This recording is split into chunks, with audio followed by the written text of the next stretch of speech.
ज्ञान विज्ञान तृप्तात्मा कूटस्थो विजितेन्द्रिय युक्तित्युच्यते योगी समलोष्ठाश्म कांचनः।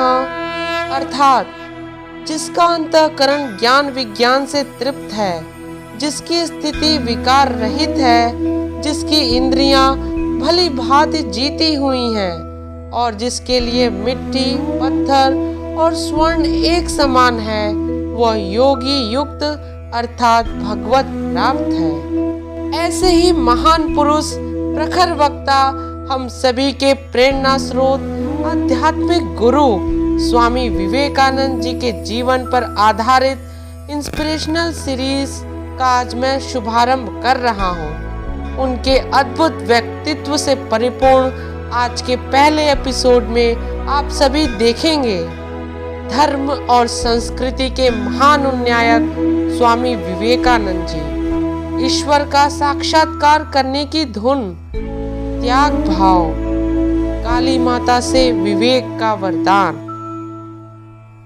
धर्म और संस्कृति के महान उन्नायक स्वामी विवेकानंद जी। कोलकाता नगर में महामारी प्लेग के प्रकोप में हर रोज सैकड़ों लोग आ जाते थे। सरकार ने चारों तरफ फोर्स तैनात कर दी थी, जिससे हर तरफ आतंक फैल गया।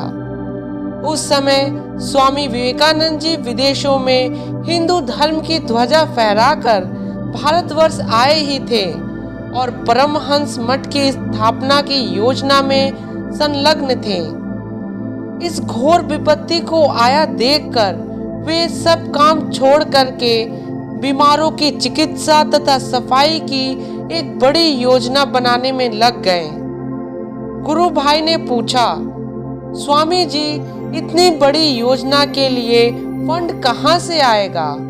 स्वामी जी ने तुरंत उत्तर दिया, आवश्यकता पड़ेगी तो इस मठ के लिए जो जमीन खरीदी है उसे बेच डालेंगे।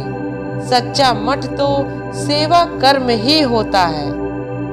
सेवा व्रत को इतना उच्च स्थान देने वाले स्वामी विवेकानंद जी का जन्म 12 जनवरी 1863 में कोलकाता में हुआ था। उन्होंने हिंदू धर्म के सच्चे स्वरूप को पूरे विश्व के सामने रखा। इन महामानवों में स्वामी विवेकानंद जी का स्थान बहुत ऊंचा है। ईश्वर का साक्षात्कार करने की धुन। बाल्यावस्था में स्वामी विवेकानंद जी का नाम नरेंद्र था। वो बहुत छोटी आयु से ही ब्रह्म समाज में जाने लगे, पर जब ध्यान करने और नियमित रूप से समाज की प्रार्थना में सम्मिलित होने पर ईश्वर के साक्षात्कार के संबंध में कोई प्रगति नहीं हुई, तो एक दिन अकस्मात समाज के अध्यक्ष महर्षि देवेंद्रनाथ ठाकुर के पास जाकर उन्होंने प्रश्न किया, महाशय, आपने ब्रह्म को देखा है? एक छोटे लड़के के मुंह से ऐसे प्रश्न सुनकर महर्षि चौंक पड़े और बोले, लड़के, तेरी आंखें तो योगी की तरह हैं। पर नरेंद्रनाथ को इस उत्तर से संतुष्टि नहीं मिली।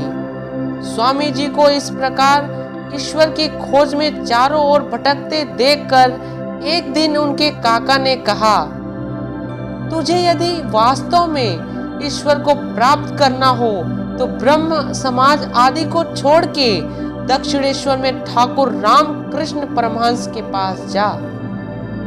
स्वामी विवेकानंद जी जब दक्षिणेश्वर पहुंचे तो उन्होंने श्री रामकृष्ण परमहंस जी से पहला प्रश्न यही किया कि क्या आपने ईश्वर को देखा है?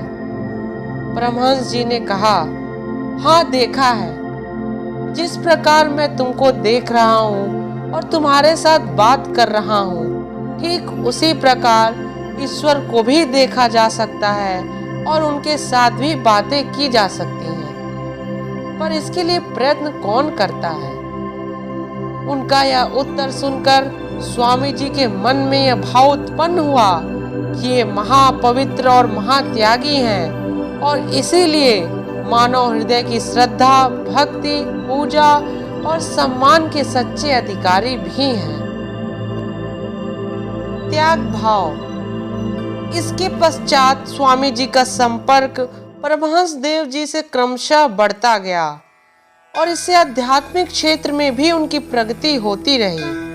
एक बार परमहंस जी ने स्वामी जी को एकांत में बुलाकर कहा, देखो, मैं चाहता हूँ कि माँ काली देवी से पूछकर अपनी सारी सिद्धियां तुझे सौंप दूं, क्योंकि मुझे दिखाई पड़ रहा है कि आगे चलकर तुझे माँ का बहुत काम करना है और इन सब शक्तियों का तेरे भीतर संचार हो जाए तो समय पड़ने पर उनका उपयोग हो सकता है। कहो, तुम्हारा क्या विचार है नरेंद्र? विवेकानंद जी को यद्यपि अब तक के अनुभवों के अनुसार उनके दिव्य शक्तियों पर बहुत विश्वास हो चुका था, तो भी उन्होंने कुछ देर विचार किया और कहा, महाराज, इन सब सिद्धियों से क्या मुझे ईश्वर प्राप्ति में सहायता मिल सकेगी? श्री रामकृष्ण परमहंस जी ने कहा, इस संबंध में तो संभवतः उनसे कोई सहायता प्राप्त नहीं हो सकेगी। फिर विवेकानंद जी ने कहा, तो महाराज, इन सब सिद्धियों की मुझे क्या आवश्यकता है? पहले ईश्वर दर्शन हो जाए, फिर देखा जाएगा कि इन सिद्धियों को ग्रहण किया जाए या नहीं।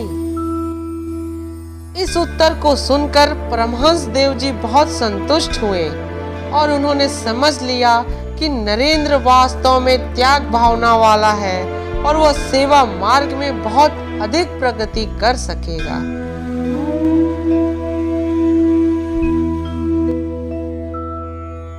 काली माता से विवेक का वरदान। इसी प्रकार की दूसरी घटना उस समय हुई जब सन 1884 में स्वामी जी के पिताजी का देहांत हो गया। घर की आर्थिक स्थिति अत्यंत शोचनीय हो गई, पर अब इस आकस्मिक विपत्ति के आ जाने से स्वामी जी छोटी मोटी नौकरियों के लिए चक्कर लगाने लगे, पर कई महीने बीत गए, उन्हें सफलता नहीं मिली। उनको परमहंस देव जी का ख्याल आया कि उनके आशीर्वाद से इस विपत्ति से छुटकारा पाया जाए। स्वामी विवेकानंद जी ने गुरुदेव के सन्मुख अपनी समस्या रखी और उनसे काली माता से प्रार्थना करने का आग्रह किया, परंतु गुरुदेव के समझाने पर स्वामी जी खुद मंदिर के भीतर पहुंचे और उन्होंने देखा कि वास्तव में अनंत प्रेम की वर्षा करती हुई माता का चिन्मय स्वरूप उपस्थित है। भक्ति और प्रेम से उनका हृदय भर गया और बार बार प्रणाम करके कहने लगे, माँ, विवेक दो, वैराग्य दो, भक्ति दो और ऐसा करो जिससे नित्य तुम्हारा दर्शन होता रहे। जब वे बाहर आए तो परमहंस जी ने पूछा, क्यों, माँ के पास जाकर आर्थिक तंगी को दूर करने की प्रार्थना की? उनके इस प्रश्न से चौंक कर स्वामी जी ने कहा, नहीं, उसे तो मैं भूल ही गया, अब क्या होगा गुरुदेव? परमहंस देव जी ने कहा, जा जा, फिर चला जा, वहां जाकर माँ को सब बतला दे, वे अवश्य सब व्यवस्था कर देंगी। विवेकानंद जी फिर मंदिर में गए, पर भीतर पहुंचते ही सब बातें भूल गए। बार बार ज्ञान और भक्ति के लिए प्रार्थना करके बाहर आ गए। तीसरी बार भी ऐसा ही हुआ और तब वे परमहंस जी को पकड़कर बैठ गए और कहा, गुरुदेव, ये सब आपकी ही लीला है, अब मेरे परिवार के निर्वाह की व्यवस्था आप ही कीजिए। अंत में परमहंस देव जी ने कहा, जा, उनको रोटी और मोटे कपड़े की कमी नहीं रहेगी। और अंततः हुआ भी ऐसा ही। इस वीडियो में इतना ही। मिलते हैं अगले एपिसोड में। वीडियो अच्छा लगा तो लाइक करें, शेयर करें और हाँ, चैनल को सब्सक्राइब जरूर करें। आपका बहुत बहुत धन्यवाद।